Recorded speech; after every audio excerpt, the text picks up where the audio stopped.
Nigeria National Bureau of Statistics said headline consumer inflation inched up to 24.23% year-on-year in March from 23.18% in February. After a rebasing exercise, inflation in Nigeria was adjusted from 34.8% in December 2024 to 24.48% in January 2025, and it came in lower in February at 23.18%. The latest March print at 24.23% now exceeds the February rebased data. Nigeria paused interest rate changes at the last Monetary Policy Committee meeting, even as the central bank is now watching the path of rebased inflation. The next meeting will come up in May. Hello and welcome to Global Business Insights, where we bring you more depth on the latest business headlines. Wall Street saw a slight decline yesterday as stocks posted modest losses, with investors still digesting the latest batch of Q1 earnings reports. A recent decline in market turmoil as trade tensions gradually abated is also helping sentiment. China has instructed airlines to stop deliveries of Boeing planes and purchase of components in retaliation for Donald Trump's tariffs. This weekend's Boeing in China, where most orders go to its European rival Airbus. Also, Ryanair and Delta Airlines warned of delayed orders of aircraft if tariffs drive up costs. Bank of America posted better than expected first quarter results, lifted by record stock trading revenue and a 3% increase in net interest income to $14.4 billion. Profit rose 10% year-on-year to $7.4 billion, but investment banking fees fell by 3% as tariffs dented confidence. Citigroup's net income jumped 21% to $4.1 billion, or $1.96 per share in the 3 months ended March 31. Wall Street had expected the bank to earn $1.85 per share. Citigroup beat estimates for Q1 profit as its traders reaped a windfall from volatile markets that fueled client activity. While profits are rising, bank bosses are warning that U.S. tariff policies are casting a cloud over the economic outlook. Johnson & Johnson reported first quarter revenue of $21.9 billion, beating Wall Street estimates by 1.4%. Adjusted earnings per share came in at $2.69, also beating Wall Street estimates by 6.7%. Despite the beat, Johnson & Johnson stock traded down less than 1%. That was yesterday. Concerns lingering about how new tariffs and a newly launched probe will impact its business. United Airlines Holdings beat profit expectations, the best first quarter financial results in 5 years, despite a challenging macroeconomic environment. United still expects resilient earnings in its second quarter and full year 2025, with strong advance bookings and with premium cabin bookings up 17%. It certainly doesn't feel like a recession in any way, looking at these numbers. South Korea has unveiled a support package worth 33 trillion won, that's $23.2 billion for its semiconductor industry. This comes amid uncertainty over the ongoing trade turmoil and is about 25% more than last year's support. And in Germany, the closely watched ZEW Economic Sentiment Index fell to -14 in April from 51.6 in March. It was the sharpest drop in the index's history, lower than expectations for a more modest dip to 10. The ZEW index gauges expectations for growth, inflation, and interest rates over the next 6 months. Impacting sentiment on this index, that's the ZEW index, are worried German car makers, BMW and Mercedes-Benz, who fear the impact of much reduced demand and halted sales in America. Inflation in Canada, as measured by the change in the consumer price index, fell to 2.3% on a yearly basis in March from 2.6% in February.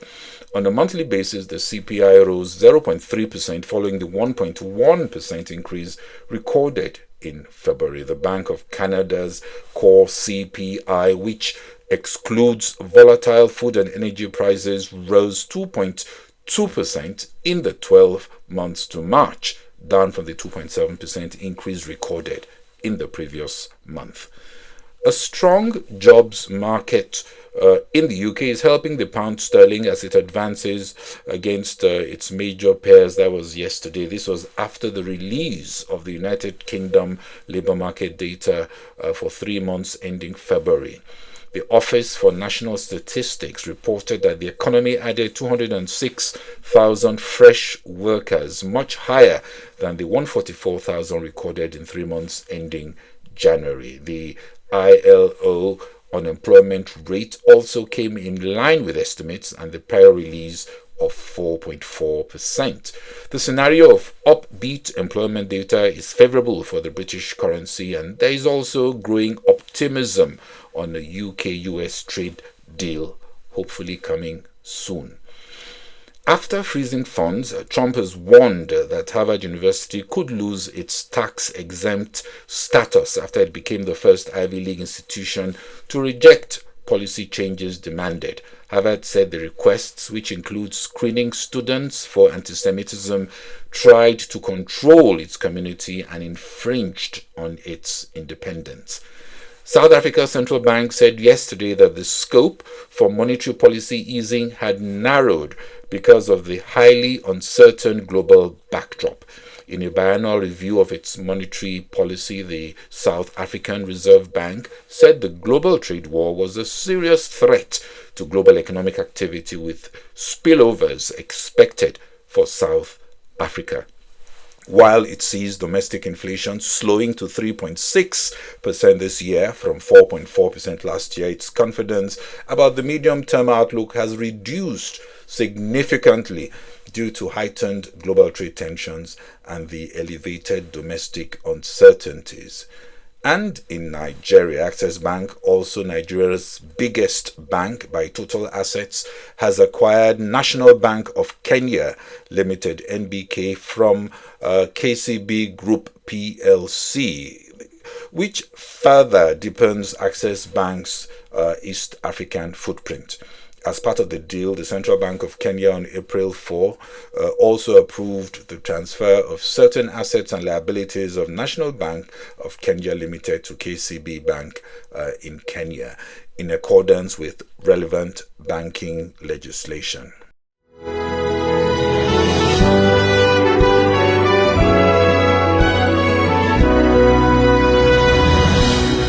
Our main story is on the inflation print just out in Nigeria. The NBS, National Bureau of Statistics, said the CPI inched up to 24.23% year-on-year in March from 23.18%. Food inflation, the largest component of the inflation basket, remained elevated but eased to 21.79% from 23.51% in the prior month. The core inflation, which excludes prices of volatile like Greek products and energy, was up to 24.43% from 23.01%. That was in February. Furthermore, on a month-on-month basis, headline inflation rate in March was 3.9%, which was 1.85% higher than the rate recorded in February 2025. That was 2.04%. Fitch expects that inflation in Nigeria will average 22% in 2025 and 20% in 2026. The central bank expects the headline inflation to fall, but nowhere near single-digit target this year. Last year, it targeted 21.4% inflation rate. The government had targeted also a 15% inflation rate this year. Factors driving up inflation include insecurity and supply chain challenges in food producing belt of Nigeria, exchange rate devaluation making imports more expensive, and the removal of fuel subsidies and rising gasoline prices increasing transportation costs, which in turn, of course, would affect the price of goods. Heavy government borrowing and monetary policies that increase money supply without corresponding economic growth have also contributed to inflation. Most analysts see inflation trending down by the second half of the year, and to watch could be the impact of low oil prices on Nigeria reserves and further naira devaluation, especially if this leads to panic demand for foreign exchange. With Brent under $65, and according to data from the Nigeria Upstream Petroleum Regulatory Commission showing daily crude production figures averaging 1.4 million barrels from 1.465 in February, there could be issues. Nigeria's 2025 budget is based on an oil price benchmark of $75 per barrel and a production average of 2.06 million barrels per day. Definitely, we're nowhere near that. So you can join the dots. It seems we could get some pressure on foreign exchange to fund demand if indeed these numbers don't improve. The next meeting of the Monetary Policy Committee of the Central Bank of Nigeria is scheduled for May 19 to 2025, and at the last meeting rates were held unchanged. The next April inflation print will be very instructive in understanding the trajectory of monetary policy, as many rate sensitive sectors hope for rates to begin to ease.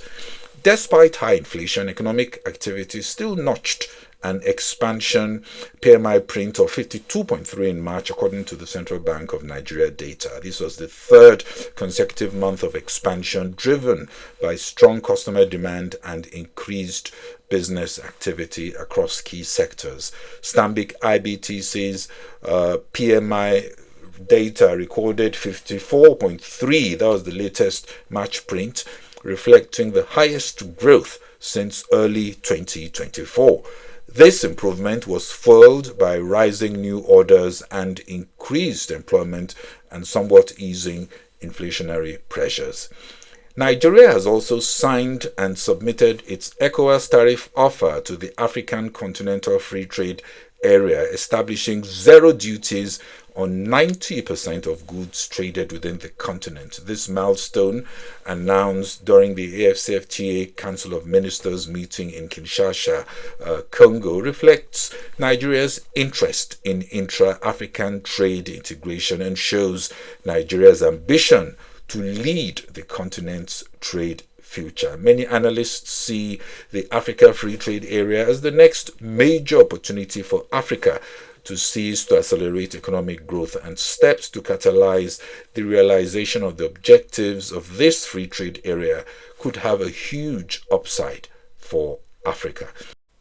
Nvidia said yesterday that it will take a quarterly charge of about $5.5 billion tied to export restrictions on H20 graphics processing units to China and other destinations. Nvidia stock slid about 5% in extended trading. UK headline consumer price index up 2.6% in March after increasing 2.8% in February, also lower than estimates for 2.7% growth, still well above Bank of England's 2% target. Core CPI March came in 3.4% year over year. Asia Pacific markets traded mostly lower, and US stock futures slipped ahead of release of US retail sales data and more Q1 earnings reports. China's economy expanded at an annual rate of 5.4% in Q1 2025, the same pace as Q4 last year, also beating forecasts of 5.1%. China replaced its top international trade negotiators' talks with Washington stall. Li Shengchang was today named as Vice Minister of Commerce and the top representative for international trade negotiation. Gold rose to a fresh high and crude oil extended losses as markets turned lower and expectations increased for a supply surplus. Brent close to $64 a barrel. Well, that's all on Global Business Insights. Thanks for watching. This is Bode Oshosami. Bye-bye.